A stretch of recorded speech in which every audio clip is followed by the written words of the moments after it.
Right, and we're Yeah, starting with the draft. Let's go. Alright, so blue side, if they're not gonna hit Yes Cub, who do you think ends up trying to also real quick, I'm sending you I took a screen grab of the rosters. I'm gonna send that to you real quick for your ease. Okay, thank you. I would say their bans are going to be targeted at Amish, right? Amish is the Diamond 80 carry, so he'll probably take the majority of the bans. We already see his Varus is off the table. Oh, they banned out Yes Cub's Poppy. Yeah, it's probably just for the comfortability of Dan trying to get something that he likes. Probably has a really good matchup into Fiora, doesn't have a terrible matchup into Jace, so it's entirely possible. We could. Oh, so Amish is playing jungle. It looked like. Is that correct? I believe that this is in the order. Okay. Oh, they got rid of. Yeah, they got rid of the GP. They got rid of the Fiora.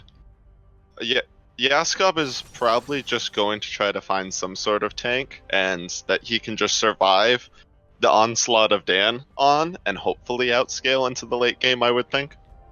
Yeah, I would imagine with them being red side, they can wait until last pick to take it, so they don't really need to prioritize it. We already seen the Caitlyn first pick. Obviously, one of the strongest champions in the game right now. Probably the strongest AD carry and the biggest lane bully. And then we see red side respond with Morgana, as you know, Caitlyn Morg is a pretty strong duo, and even the Lux, which is kind of one of those counter picks to Morgana. So the answer appears to be Karma. So what ADC do you think, assuming that this Karma is locked in, do you want to see in paired up with this Morgana to survive the Caitlyn Karma lane? Ashe is always good. Ashe is one of the best matchups into Kate, does well with Morgana. But I think no matter what, Caitlyn Karma is just going to have the push priority, so it's not really going to be about the lane for the bottom lane, I think.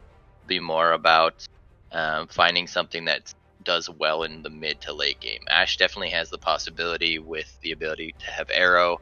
Other champions you could say that do kind of okay here. You could say maybe Aphelios. They banned the Ezreal, but Ezreal would struggle with the wave clear. So Aphelios may be in the late game, but I would be surprised if we don't see an Ashe. There is an Olaf, which again says the blue side is just going to entirely play for the bot side of the map, right?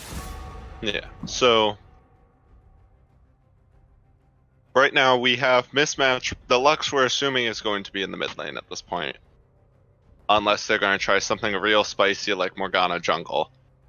Yeah, you could play Morg in the mid lane too, is also a possibility. But yeah, realistically, the priority should be Morgana Ashe bot lane, and then Lux is kind of a strong pick here, and we would expect them to ban out mid laners now. With the priority for Olaf, Caitlyn, Karmash saying, oh, we're going to play entirely bot lane, Galio ban is not bad because it's one of those picks that helps prioritize and strengthen the bot lane. It's also good because Dan likes to play split pushers, and Galio is really strong with different split pushers like a Fiora or a non-ban champion like Camille. That's true. Do we know if Dan actually plays Camille? I feel like Camille's been one of the really hot picks lately at all levels of play. I think he does. I've seen him play it a little bit in the past, doing with him and playing him against him in Clash and other things, but not sure if it'll be picked here, but it's a possibility. We do see lots of tanks get banned out in the top lane, both the Scion and the Ornn. Ornn is, I think, probably the more valuable one, just because I think Ornn provides kind of that non-committal engage with the Ashe, and they had a lot of decent team fight potential. Ooh, the Kayn pick. Kayn is interesting here because I feel like Olaf definitely has priority in the jungle, and I feel like there's a chance here that Olaf, with the pushing bot lane, if they get a favorable mid lane, can just use the pressure of those lanes and really just get to bully Kayn out of his own jungle in the early levels. Yeah, I'm not really a fan of the Kayn pick here. I think it's a good jungler because he can farm a lot, but when you're going to be constantly pressured like you are with an Olaf, you have the risk of just being one of those Kayns that doesn't get his transformation until 20 minutes in, and I think that's entirely possible. We do see the Camille locked in for Dan, which kind of goes to that split push playstyle he likes to run, and then we have a follow-up pick with Orianna. Orianna's a little strange to me. I think I would have preferred to seem like a Twisted Fate or something like that, but I guess it gives them a little bit more team fight potential. And I like also Orianna, the Olaf, the Camille are both pretty good ball delivery systems as well. So I don't think it's necessarily a bad pick here. I do really like the Shen into the Camille though. I feel like this Shen is one of those champions that is just amazing at answering split pushers, with between the Stand United and then his own laning prowess. I think that this should give Yaskop a very good chance of both answering Dan, but also being able to make a lot of impact elsewhere on the map. Yeah, absolutely. I think Shen was definitely the correct pick here. My only concern for Red Side here really is they have a lot of pick potential, but they don't have a crazy ton of frontline. That's not to say that blue side does, but the red side is going to, I think, struggle because they're going to likely be behind early, and then they're going to have to play from behind and kind of get a lot of picks. But we'll see what happens after the spectator delay comes through.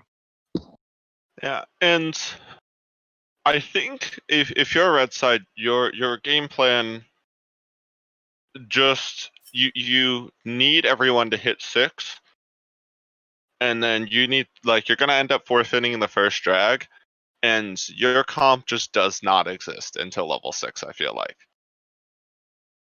Yeah, I think it's entirely reasonable. You're gonna likely sustain losses in the bot lane, and top lane is a possibility where they can make plays, right? Shen has the great matchup into Camille, so if a taunt is hit and the Kayn is up there, then you can make some turnaround ganks and get some kills there. But really depends on Olaf's pathing. If Olaf focuses on bullying out Kayn, it could be a rough first 10 to 15 minutes for red side. I do think we're going to see a lot of pressure on Dragon from blue team. It's just about how they're going to transition their mid, their pressure in bot lane, and if that's going to help alleviate pressure in mid and top. But it should be interesting to see where we go from there.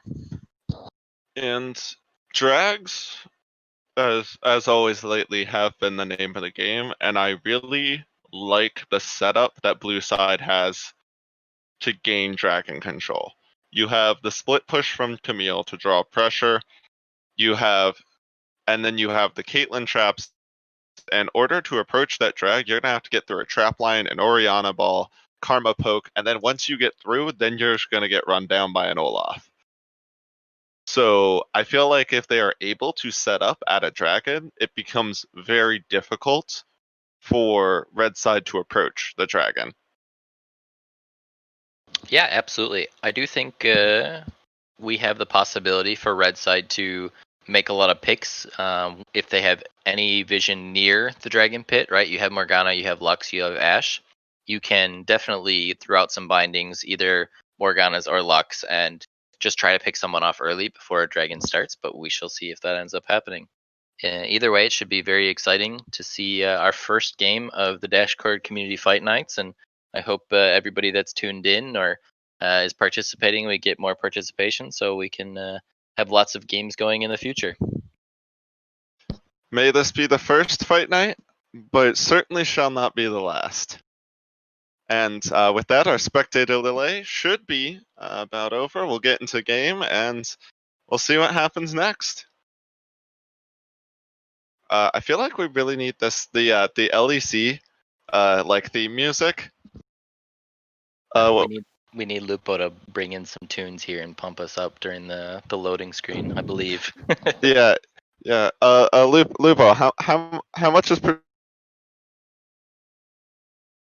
production value on that going to be? How much do I need to put? Okay, we do. Is it? There's an ignite on this Morgana, which is interesting. I'm guessing that's gonna mean it's Morgana mid lane, especially with the exhaust from the Lux, but I'm not sure.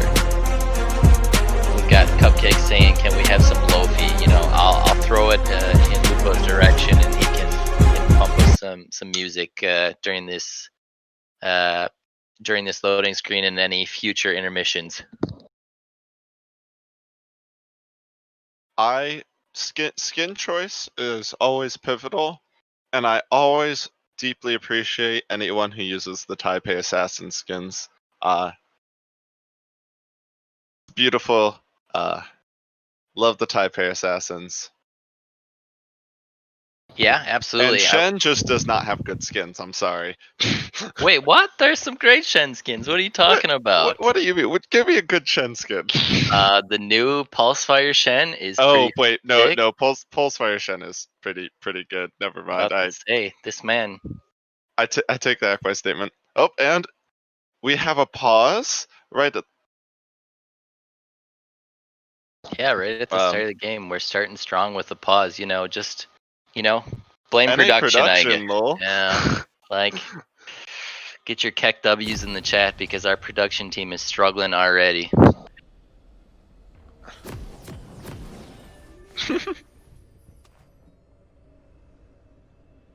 Actually, it seems to be one of the players did not prepare before the game started, so we have a slight delay for one of those bathroom breaks. Ah, yes. A pivotal journey in our player's quest is the journey to make sure that you prepared for such a large and auspicious stage as Dashcord Community Fight Night. Let's see. I'm seeing anything interesting in runes. We have the Grasp of the Undying on the Camille, which I think has been the standard for a while now. Gives a nice bit of trading power against the Shen. Yeah, it's definitely one of those runes where lots of people will alternate between Conquer or Grasp depending on matchup. Camille into most tanks, things like Ornn, things like Shen. She doesn't do really well with long trades until she gets to the late game, so the Grasp just kind of helps her survive into the early game where she'll struggle a little bit against the Shen matchup. So I think that's pretty standard. Outside of that, we do have Smash having Cleanse with the Karma having Heal. That's just for obviously the tons of CC coming out of red side. Makes it so he's a little bit safer in lane, doesn't have to rush the QSS a la Double Lift a couple days ago where he didn't rush the QSS, but hopefully that works out better for Smash than it did Double Lift. And the CC is potent. You have a Morgana binding, you have a Lux binding, you have an Ash Arrow, you have a Shen taunt. Like, one misstep and you do not get to play League of Legends anymore. Yeah, he's got to be careful. Lots of importance on positioning from the blue side of the team. Same thing with Orianna. I wouldn't be surprised if we see an early Banshee's Veil or even a stopwatch going into the Hourglass just to protect her in case she does get hit by any CC in the early to mid game. And we do have a commencing stopwatch on both the Karma and the Morgana, so see how those manage to get used. Morgana's obviously will quickly go into an Hourglass, but yeah, and my expectation, I'm kind of interested to see how this mid lane pans out. From my experience, I believe Morgana will have the push if she starts out with lots of levels in pool early. That being said, Orianna isn't a slouch either with wave control. So I'm expecting to see Morg get the early push and start to make roam plays, and then once Orianna catches up in and gets some levels into her abilities, she may force Morg to stay into lane. And I want to know what the Orianna build is going to be, because I've seen a lot of the Ludens, I've seen a lot of the GLP, I've seen a lot of the tier, and like the GLP gives you a little bit more burst, the Ludens gives you that nice little bit of extra wave clear, which is somewhat lacking, and the tier just gives you more raw power. So I'm curious what Carrot's choice is going to be here on this. Yeah, it really could be any of those things. I do think the GLP might be the more surprising one, just because there is a Morgana on the other team, so Black Shield is pretty valuable and kind of negates the GLP value. It actually appears to be that it is going to be Lux in the mid lane. We have some trading going on from the Camille into the Kayn, as there's an invade going on here early. And it's everyone's probably going to walk out alright here. No summoners were blown. So everyone should be able to get back to lane, get into... Oh! Wait, Dan's going back in on the top side. He's going to delay that recall from Kayn. He's going to... After... Oh, Dan's being cheeky. Yeah, I think this is a little greedy from Camille, if I'm honest. If Morgana had moved up, they would have been very easily able to get a kill or force a flash.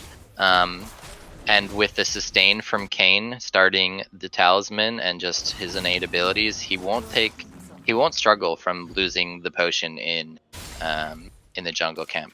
Also, one thing to note, we have two wards down in the same spot. It looks like one is Dan's and one is Karma. So let's see if this ends up punishing the Camille later if some ganks come in top lane while no vision is available. And to note, Dan also took Hookshot first in order to get that extra trade down onto Kayn. So doesn't appear to have hurt his level 1 that badly, but it's not your ideal choice. Yeah, definitely not. We see, again, continued trading in the top lane. Doesn't look like anything substantial is coming from it. If we could, I'd like to take a look down to bot lane until we get any more movement here. We're starting to see Ashe and Morg actually got the early push here. It looks like Morgana must have started with Puddle first, because they have the push here early on and has binding at level 2. So that would be my guess on why this lane is shoving towards the Karma Caitlyn lane, but we'll see if that continues throughout the laning phase. And I think one of the important things, I think, if you're this Ashe Morgana lane, is the second you get stuck under your turret, you are just going to get poked out to death. So you need to maintain some level of pressure and keep yourself from just getting pinned under your turret for the next 15 minutes. Yeah, absolutely. We do see Olaf moving up into river. This could be dangerous, as it seems with the Morgana Ashe having bot lane pressures, they would be able to collapse on Olaf, depending if Kayn sees him. Oh, I did. Who got the skull crab? Olaf got the skull crab. It was just a last second. It looks like he got an auto in after the smite to make sure to secure the crab, which is, again, it's fine for the Ashe Morgana lane. They know Kayn is close behind them. They have their vision down already, so it's not too problematic. The big thing that I do see, though, is that Camille ended up taking this top crab, which is going to put Kayn behind in XP. And this wave is starting to build up against Yaskob, and these trades are not going favorably for him right now. So this could, without that extra vision on top side, this could get very dangerous for him very quickly. Yeah, absolutely. I think whoever gets the next CC, and that looks like Yaskob's going in. He got the shield, and he got first blood goes to Yaskob. Dan just barely not managing to get that last auto in. Yeah, I think also Dan Dan had a little bit more of pressure from the minions on him, so he took the initial damage, and with the taunt coming in right away, it was just beneficial for Yaskov. The shield almost saved Dan, but it looks like Shen gets the early advantage in a matchup that he is favored in. And using that pressure on top lane, Kayn has now taken Wolves and is he gonna grade for the Gromp? Looks like he's actually going for a potential gank here. Yeah, and the setup is good. Dan still has flash, so he should be okay. It just depends on if Dan uses the shot early. We do see taunt come in and the ganks come out, gets the interrupt on the Camille hookshot, and just a significant amount of trading there from the Camille getting low down by the Shen plus Kayn early on. And that it gives Yaskov just enough space that he should be able to try to get this lane into the turret. Though maybe Dan does actually get this free setup. We'll see how that goes, but right now we have a Fireblake attempting to sneak the dragon, has been found out. Yeah, there's an early binding and it looks like an ignite as well, but I think with all the pressure that Caitlyn Morgana has here, as well as Orianna had the push early, it should be a free Cloud Drake here for the blue side. That'll start them off on their Drake counter. Second Drake appears to be Mountain, so we're going to have either an Infernal or an Ocean Soul in this game, which would be huge for the blue side if they can get it early on. They should be the team that's looking to stack Drakes. And if this was a Mountain Soul, I would say like the 4 Drake win condition isn't as scary if this was a Cloud Soul, but this is going to be one of those very pivotal souls where suddenly falling 2 Drakes behind is going to hurt a lot. So I think red side's going to need to find some way to contest this next Drake. But right now, bot lane is resetting. Both ADCs should have a BF sword. Mid lane, we have lost chapter components. Yeah, and now the real thing is, what do we see from blue side after they take this early Drake? We've got the advantage with the dragons, but they're down a significant amount of gold based off the top lane, and it looks like Olaf hasn't farmed a fair bit here. He's actually down significantly to Kayn in the amount of camps he's taken. So we need to see if blue side can get some pressure on this bot lane turret, or maybe they do an early rift swap to get gold somewhere. And the Morgana has come mid lane, the binding goes down, the Lux root goes down. Nothing much else is going to come of it, but Carrot's going to be chunked to half.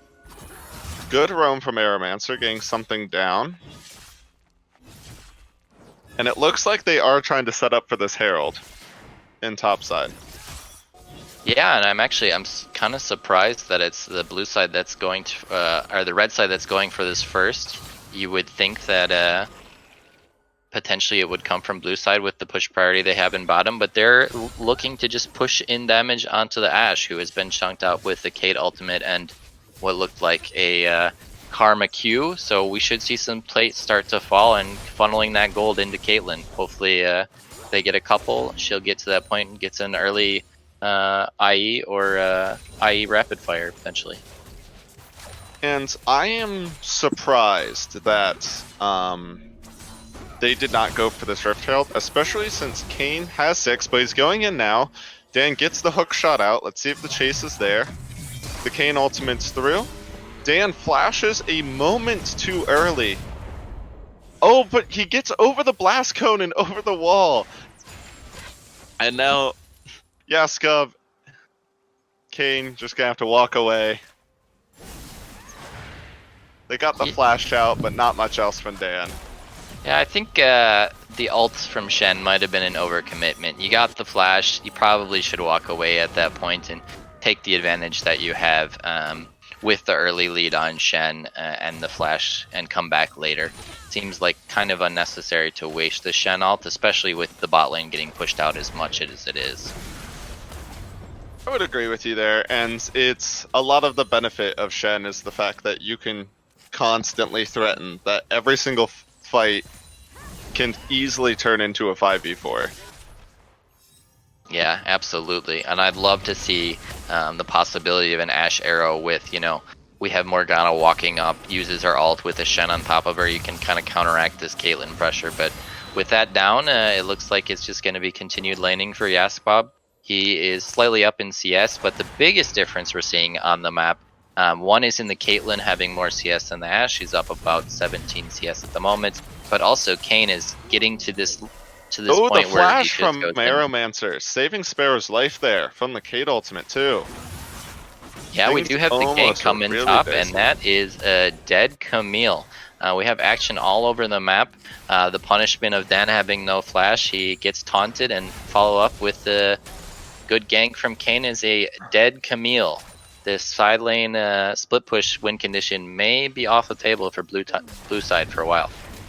And I really like this strategy of they gave the counter pick to Yasgob. They're giving him the resources. Like, we said that Dan was scary at the start of this, and they've chosen to, rather than trying to shy away from that lane, rather they gave Yasgob the power to gain control of it. And he's up 20 CS, he's up a kill, he's got 2 plates in his pocket. Like, this Shen is going to be monstrous as we get later into this game. Yeah, absolutely. And realistically, if he can control the sine wave, then it really all just comes down to does Caitlyn get to the items she needs? Because that'll be the main win condition, is having the ability to siege if the split push doesn't work. We do see Olaf starting up on his second Drake here, but a gank is coming in bottom from the Kayn. It looks like he's about to clean up, gets the kill on Camille, follows up with the ulti on Caitlyn, and that's a double kill and a wasted flash from Smash. He was dead no matter what here, and I don't think that Olaf is gonna be able to finish this dragon as well. It's very likely Kayn's that got 2 levels on the smite here, should be relatively easy on the secure. The Ashe arrow just to rub it in, and things are falling apart for blue side. We are 12 minutes in, they're 3,500 gold down, the split push win condition is out. Yeah, this is looking like a struggle, and now we even have Carrot getting solo killed by the Lux there. Didn't exactly see how it happened, but there's the binding into the ulti. Makes sense. Okay, well, if this could be, unfortunately, one of our early first stomps of Dashcord Community Fight Nights, with the strong showing from red side. They've got good performances out of everyone so far, and while bot lane has kind of been a little bit of a struggle with the poor priority from having to face a Caitlyn and Karma, they have done well enough to not die and set up kills for Kayn. And, like, all props to Sparrow, because... Sparrow. Because Morgana left that lane for like a minute. In the Kate Morg lane, it was just like, survive. Don't worry, you'll be fine. And he's still stayed... That CS lead has not grown from Smash Ace at all. And it's just been sitting at about that same 20 CS it has been for about the last 5 minutes. And the rest of the map is just doing what they need to. But the gank's coming in for Yasgob right now. Dan has burned the Hextech ultimatum. The flash is out. Follow from the Olaf. The Ragnarok is popped. Yasgob just buying time for the Kayn. Kayn's about to show up. This could turn entirely. The Stand United comes through. He gets the kill. It's going to be traded back out on to Amish. 1-for-1 in the top lane. Yeah, and while it's good to get a little bit of gold into the Olaf, I think with the fact that he's down about 40 CS, so probably, 8 to 10 camps, he's kind of doomed here, and I don't think there's much to save that. We do see a dive coming in from Kayn, but it looks like even with the flash away from Dan and a decently well played, Amish is going to get out fine. He's up and that is levels. a 6-kill Kayn with 100 CS at 15 minutes. There was no one who can challenge that at all. Amish should just be able to walk through the walls around the map as he pleases with this Rost and become a complete menace.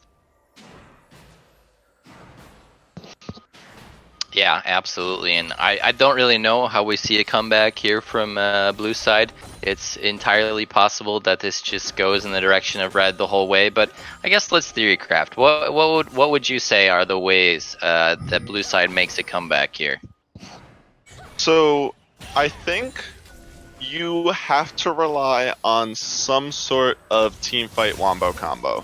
You're going to need some sort of Olaf runs in, you get the Orianna shockwave, the Kate damage comes through, but that's another pick on the bot side from Zero. I did not see how that one occurred. It would look like he kind of just Olaf just walked into a Lux binding and got exploded, really.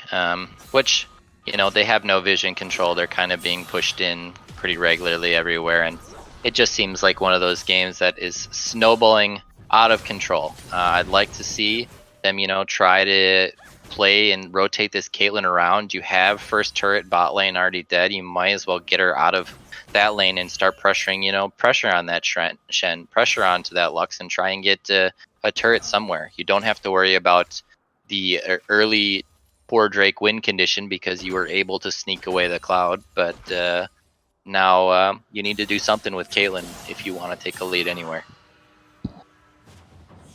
And unfortunately, like, yes, Caitlyn has that nice 25, almost 30 CS lead, but Ashe has a kill and 3 assists. Like, that's basically nullified here.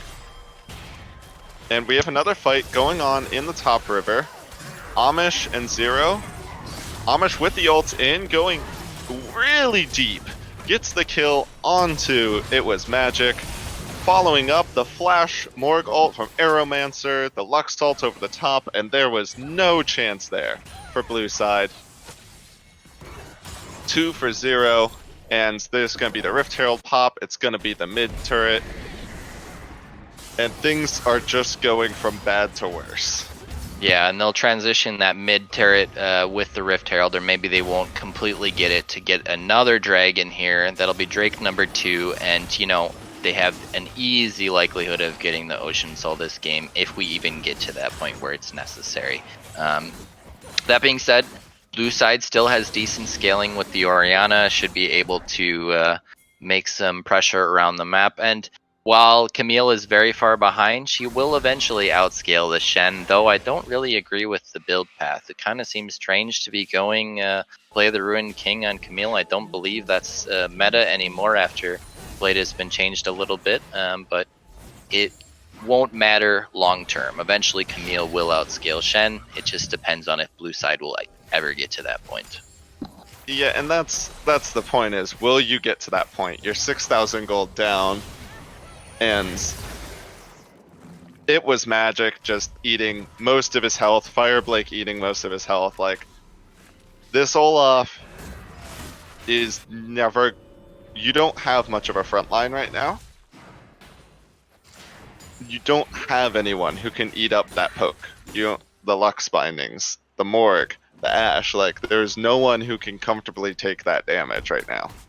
Yeah, and you know, you may suggest that Fireblake switches into a more tanky Olaf build going forward here, but realistically, Olaf is built to be an early game snowball champion, and the reality of the situation is he was down in camps the entire time, and he didn't end up getting a lot of dragon control outside of the first one. So unfortunately, he's going to be continually outscaled by Kayn, and we're going to see the dominance of Red Kayn that we would have potentially seen if the Dignitas game had gone longer earlier today, but this champion went ahead. When he gets to the late game, he scales better than almost every champion in the game.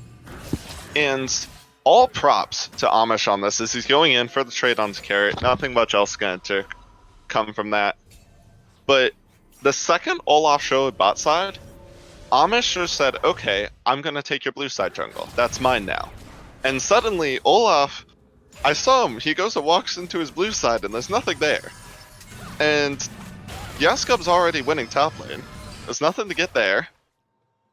There's nothing to get mid lane. Like, Lux, you can't walk up to a Lux as Olaf. And suddenly, he just didn't have any camps up. There was no lanes he could gank. And that was just really well played by Amish in order to put him in a really awful situation. Yeah, there's always the possibility if you start this game over and you have this Caitlyn Karma matchup, why don't you try an early invade on, try and get early vision and split the map so that you can enable this Caitlyn lane with the Olaf, and at least if you're going to lose your top side of the map, that maybe you'll at least be able to get their bot side and pressure out some early plates for your Caitlyn lane. But unfortunately, there are no restarts in this, and we're just going to see this game finish out in the best way we can. We do have some grouping, it looks like, from the red team. They have kind of gathered towards this Drake pit, trying to get pressure towards what looks like bot turret is where they're walking, but not exactly sure. They're just kind of playing with the vision control that they have and denying any movement towards river. And like, I'm pulling up the vision for... Oh, and as Fireblake just goes down, gets caught by the Lux, Cane damage comes through. Smash Ace is certainly going to follow here. The Hextech Ultimatum coming in. Stand United, they're diving the turret. The damage is coming through, and they have just smacked blue team with their 8k gold lead. There's not much else you can say there. That will be the mid turret, and they're just going to go take Baron off of this at 21 minutes. Yeah, absolutely. The game is practically over, I would say. 17-1 in the kill score, down 9k gold, and it's about to balloon even more, getting this Baron and then the following Ocean Drake. So it looks pretty one-sided stomp here from the red team. Very impressive performance all around. The early solo kill from Yaskub, the ability to maintain in the bottom lane from the Ashmorg lane, and then obviously just this outstanding performance from Amish on the Cane. Just very impressive all around. And I really like... I feel like red side has been working generally together very well. Both ganks top lane were set up very well, very patiently. Like, Amish was using the vision from the Hawk shot and knowledge from like the drag play bot side very well. Like, they've just been using their information in order to squeeze everything that they possibly can out of blue side. Yep, absolutely, and we should see an easy Ocean Drake take here shortly, while Ash continues to pressure out on the bot lane turret. And that's blue side has absolutely zero wards even close to this river. They're gonna have to face check if they want to contest this. Yeah, I expect them to just give this up. I really don't know how they walk into this, but it's always a possibility they go for it, but I don't think even if they did, it would end up being successful. This is one of those things where the writing's on the wall, unfortunately, for the blue team. They just have to hope that the red team makes a pretty significant throw, and it would probably take multiple throws to get them back anywhere near this game. Like, your Kates might... Oh, Ash Arrow finds no one. But your Kate is getting close to that 2-item point. Like, she has a 45 CS lead at this point. Like, there are bright spots to look at, but unfortunately, I don't think there's going to be time for that to come through. Carrot, nice sidestep on that Morg binding, surely preventing his own demise there. Ooh, and unfortunately cannot dodge out the Lux binding and just gets blown up. The engage here from Amish. Unbreakable Ragnarok popped from Olaf running away, and all they can do is set up the trap line and bunker down the hatches. We also have a solo kill coming here out of Yaska, but he does die. It looks like Dan played that well enough to get the return kill, but yeah, again, it's one of those things where a little bit of gold will help the Camille, but it wasn't on anybody with a shutdown, so it probably doesn't make a significant difference. That being said, we have another kill in the mid lane from Lux, didn't exactly see this one, and we have the mid turret going down with the pressure from the Baroned up cannon minion. Where did Kate die? Where? How? She was there and then she wasn't. The damage from 0 on this Lux. 8 kills, death cap, and Luden's complete with just an hourglass as icing on the cake. Yeah, I think 0 has been the quiet sniper of this game. 8-0 and 3, has the death cap, has the Ludens, way far ahead. I'm a little surprised by the lack of shoes there, but you know, maybe he's at the beach and he's just walking around in the sand. I don't know. Look, you don't need boots if they're walking into your bindings. He doesn't have to run from anyone. I guess so. He's just, you know, he's just taking his time on the leisurely stroll. He's got all the support he needs. He doesn't need any shoes. Overrated. Yeah, no, shoes clearly unneeded from this man. And it feels really bad, seeing as where Olaf is having to spec into this Spectre's Cowl. Oh, and we have a small fight between Yaskub and Dan on the top side. Looks like Yaskub's going to easily get the better end of that one. Yeah, with the Bramble Vest built, it should be pretty hard for Dan to win, but, you know, he's going in on this. And the flash away. Not gonna happen there. He has the Bramble, the Titanic Hydra, the Sunfire. Yaskov is not dying to that right now. Yeah, again, he probably needs to finish his turn D-Force to have a chance at it, but flash forward from Ashe and to the auto attacks, gets the black shield, and will Kate die? Nope. Kate is gonna live, and I think that's a dead Ashe too. They've traded it back. See if they can get anything else. Olaf coming in with the Ragnarok, getting onto 0, but Stand United's here to answer. Ragnarok has run out. Yaskub is here to turn the fight. Hits the Morgru, hits the Lux Binding. Amish is here. We'll see if he can get any more. The Flash Q, the W, that's Caitlyn down. Will they go for more? They're going to grab the inhib. Is this going to be the game, or are they going to back out here? It's entirely possible they go for the game. The wave is just coming in, so they probably will go to this top turret and get the inhibitor first, because you're going to have the Orianna able to clear the waves. You also have the Ocean Soul spawning soon, so it should be something where they're going to get these 2 inhibitors, grab Ocean Soul, and they'll probably close out with a Baron to win the game. Make sure we do everything by the books here at Dashcord Fight Night. Focus the objectives. Yaskub's going to just casually get this bot turret, while the rest of the team appears to be falling back towards that Baron buff, like you said. Or Amish is taking a journey for blue buff. Yeah, they have plenty of time to really kind of take this slow. I imagine they all have some significant amount of gold after taking all 3 turrets there and all 3 inhibitors as well as a couple kills. So we see Morgana going for the reset. I imagine Kayn and Shen are going to finish off this Ocean Soul, and that'll be all we wrote. And Olaf walking into the control ward, into the Lux Binding, say goodbye to 75% of your health, goodbye to your ulti. That will be Ocean Soul going over to red side. Yeah, and we'll see the reset from them. Not sure if they're going to take the Baron. Looks like with Arrow walking over there to get some early vision, it looks like that's the next play. And then we'll see a closeout here with the 3 inhibitors down, with the Baron buff, and with an Ocean Soul. Not much for the blue team to do. And Olaf right now is 4 levels down.